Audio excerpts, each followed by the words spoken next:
Good morning, my friends. I'm Pastor Ben Hayes from First Baptist Church, Dadeville, Alabama, bringing you our thought for the day on this wonderful Wednesday. What a great day we have in store for us, weather-wise and worship-wise. We got a lot of things going on today. 10 a.m. We got our men's and ladies' Bible studies here at the church. 4:45, our family night supper. 5:45, youth, children, prayer meeting, Bible study.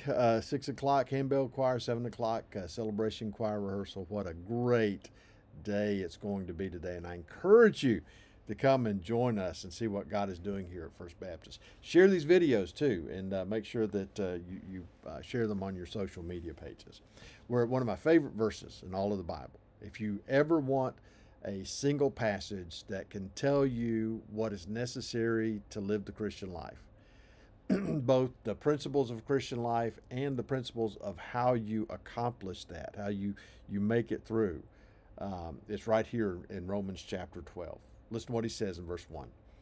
I beseech you, therefore, brethren, by the mercies of God, that you present your bodies a living sacrifice, holy, acceptable to God, which is your reasonable service. Now, we're going to spend a lot of time talking about this, and I want you to really take hold of this thought. First of all, as we begin this, Paul is using some very strong language here when he says, I beseech you.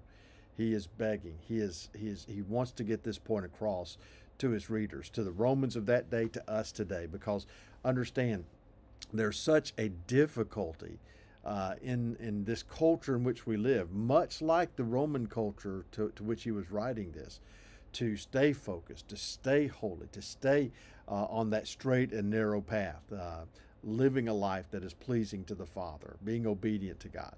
And so Paul says, I beg you to do this. Now, understand, he's putting the responsibility on us as we read this. There's something that we have to do. Yes, we are held firmly in the hand of the Father, and nothing will ever remove us from his hand. We are saved and secure for all of eternity. That's settled. That's done. But I want you to hear me when I say this. We have to make a decision every day that we're going to follow Jesus. Jesus said, take up your cross daily and follow me. We have to make that decision that we're going to be committed to the kingdom of heaven. And so he says, I beg you, I beseech you, therefore, brethren. And he's talking to Christians here. Non-Christians can't do this. They need to go back to Romans 10 and figure out what they need to do.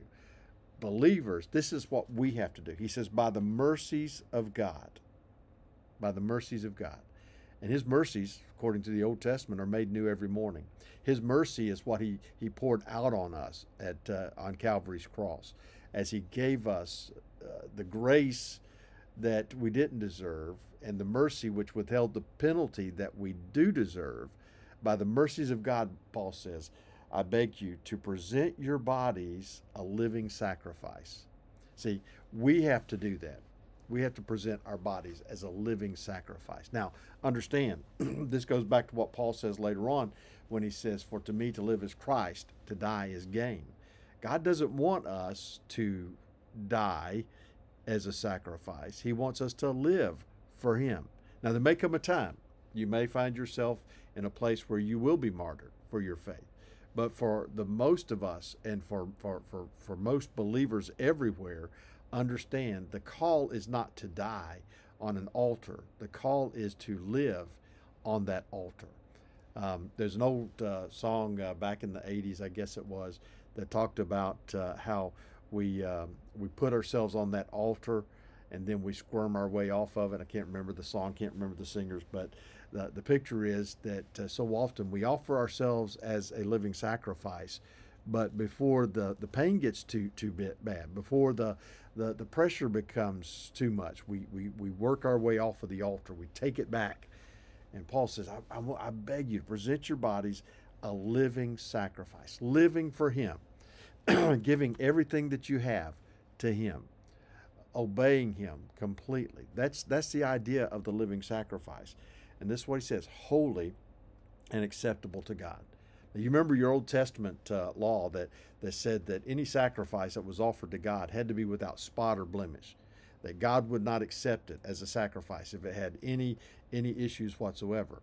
Well, listen, I got to tell you, we are flawed people. We are blemished. We are spotted people. But the great news is, in Christ Jesus, we've been made holy. We've been made holy. And we present ourselves to him as living sacrifices, holy and acceptable unto God, because of what Jesus did for us on the cross of Calvary. That's how that happens. And he says, this is your reasonable service. Now, I'm going to spend some more time on that tomorrow, but think about that. Your reasonable service, not extraordinary, not above and beyond, not 110%. He said, this is your reasonable service. So think about that today. Be blessed. And we'll be back here tomorrow.